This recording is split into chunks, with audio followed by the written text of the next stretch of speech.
Nós vamos falar mais sobre reforma tributária daqui a pouquinho, mas antes eu quero chamar para essa conversa também o João Adolfo Stadler Colombo, de Maringá, que também tem uma opinião bem interessante sobre esse plano nacional aí, né, João? 2023 está se encerrando, a gente já consegue fazer uma prévia do que seria a retrospectiva do que aconteceu ao longo do ano.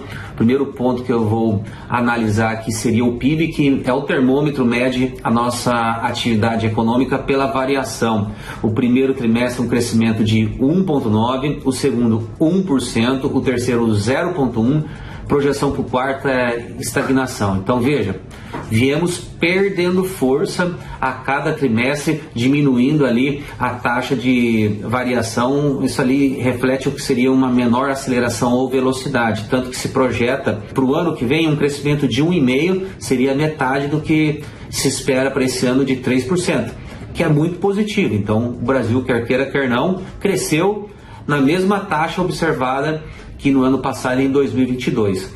A gente enaltece aqui os principais segmentos: agricultura, exportação, atividades financeiras, os bancos e serviços. Então dá para ter um panorama aí de quem está levando a coisa nas costas, né? Qual que é a dinâmica do momento atual. O que eu colocaria como ponto negativo é formação bruta de capital. Por recorrentes trimestres a gente vem perdendo, né? Caindo ali uma variação negativa. Isso significa que está sendo investido menos pelas empresas naqueles equipamentos, maquinários que trariam para nós ali um incremento de maior produção. Então, a longo prazo, isso é um indicador muito ruim. Vamos colocar outros pontos aqui. O dólar começou o ano em 5,36, agora está 4,92, então caiu mais do que 8%.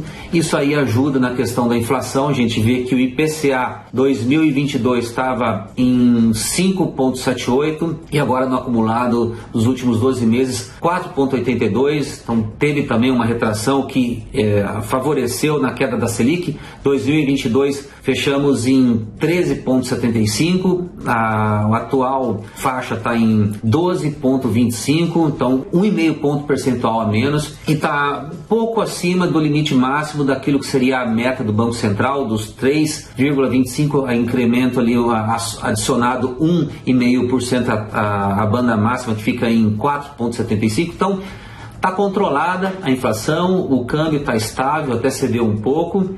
Isso aí é interessante. Ibovespa, a gente vê que iniciou o ano em 106 mil pontos, né, e agora está em 127. Quem arriscou aí no mercado de ações, de uma forma geral, teve um crescimento de quase 20%, então se saiu bem nesse sentido. O desemprego abriu 2022 com 8% a taxa e agora estamos com 7,6%, então cedeu um pouco. Pelo CAGED, que a gente consegue ter uma percepção, aqueles com carteira assinada, quase que 1.800.000 novos postos de trabalho criados. Então, bem interessante. A gente destaca aqui construção civil foi um dos que teve a maior variação dentro do segmento, né? O rendimento médio do brasileiro começou o ano em R$ 2.922, agora está R$ 2.999, mesmo que pouca coisa, ainda teve um crescimento real, isso aqui já desconsiderando a questão inflacionária, 2,86%. O João, professor Pio, fala bastante sobre a questão inflacionária ali, a gente já abordou rapidamente no começo do programa isso. Como é que o senhor está vendo essa questão inflacionária? Olha, a inflação, na verdade, nesse nível que está, não chega a ser um grande problema. A questão é saber se fica. Inflação é uma doença que nunca morre. Ela pode ser controlada, pode ser reduzida, mas ela está sempre aí. E a qualquer brecha que se dê, ela volta. Inflação é uma doença muito perigosa do organismo social, ela é muito resistente. E qualquer causa, na verdade, provoca um retorno. Então não chega a ser um problema, hoje não chega a ser um problema. Agora, há algumas coisas que não podem se repetir eternamente. Por exemplo, déficit público. O que é déficit público? Você pega a arrecadação de estados, municípios e União Federal. Pega tudo aquilo e vê os gastos. Se os gastos forem maior que a arrecadação todos os anos, o governo só tem duas saídas, né, para pagar déficit. Ou ele faz dívida, só que há limites para a dívida que o governo pode fazer, que ele até abordou isso aí. Ou ele emite moeda, aí cria inflação. O sujeito diz, mas tem uma terceira hipótese, que é aumentar tributos. Não, mas eu estou já falando do déficit depois dos tributos devidamente arrecadados.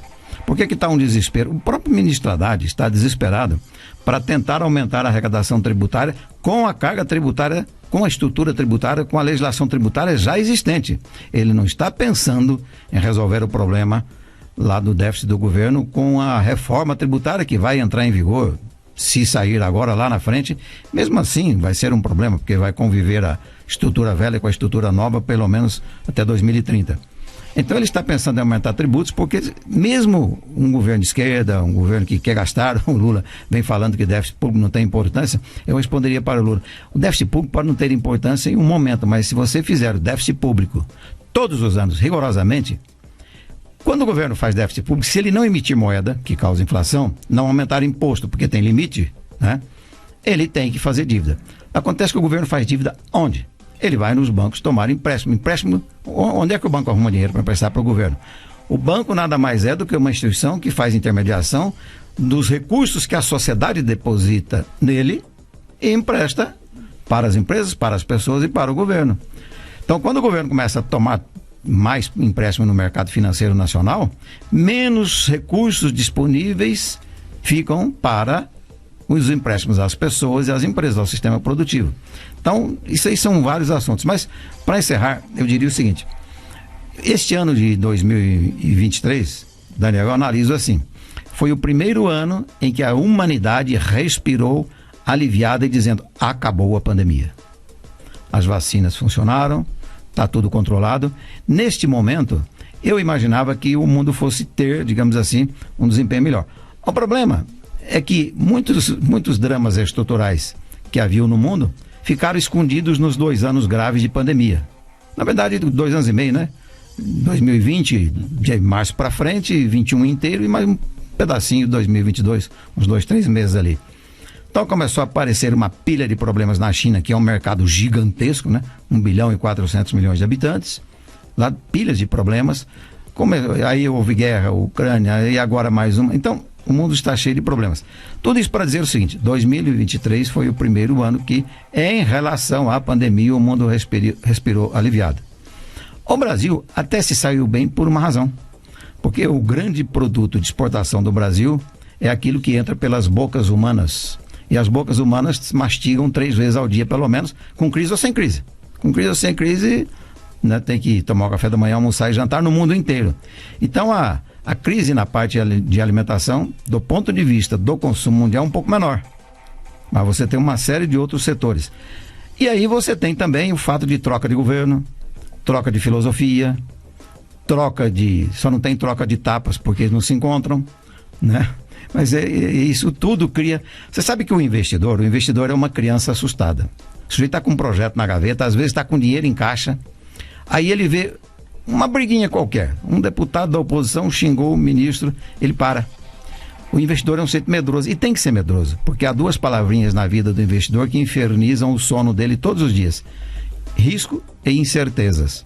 E qualquer briguinha política no âmbito federal causa isso, né? Agora, eu queria, professor, falar também sobre o déficit público aqui, e a minha impressão é que o governo está meio perdido, né? O Pio falou sobre o Haddad, ele começou falando em 120, foi para 147, agora estamos perto de 200 bilhões o déficit no ano.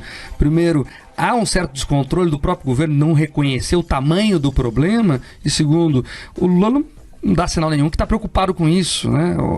No médio prazo, qual que é o problema disso?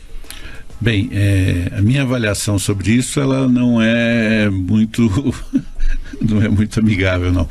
Eu entendo que isso demonstra, primeiro, despreparo, né? E junto a esse despreparo, uma pueril irresponsabilidade. Porque déficit público, como o Pio explicou bem, ele tem um impacto direto até na segurança do mercado financeiro, né, do funcionamento da economia, porque tira recursos. Ao tirar recursos, diminui a capacidade de consumo e de investimento via falta de crédito para o mercado como um todo, né? Tanto para o consumidor quanto para o investidor. E você simplesmente dizer, não, eu vou mudar o déficit público de X para X mais 1, significa uma falta de visão, de entendimento do que isso significa e do impacto que tem essas alterações, não só do ponto de vista prático na economia, como do ponto de vista pedagógico, que o Pio comentou no começo da sua fala. Toda autoridade, ela, além das responsabilidades naturais, tem a responsabilidade de ser referência para a sua sociedade, né? Então, se um governante fica tratando o déficit público com essa lógica, ele está influenciando as pessoas que têm a mesma forma de tratar, por exemplo, a sua dívida com cartão de crédito, a sua dívida com cheque especial, né? Ou a sua decisão de fazer ou não um financiamento de um produto de consumo, de um bem durável que tenha interesse, né? Fazemos assim agora e depois ver como é que fica. E não é bem assim. É importante que tanto as autoridades como a sociedade apliquem a disciplina do planejamento como uma forma de organizar a sua vida, principalmente suas relações financeiras, né? Eu vou chamar uma rápida volta comercial. Na volta a gente vai conversar sobre o Paraná. Já.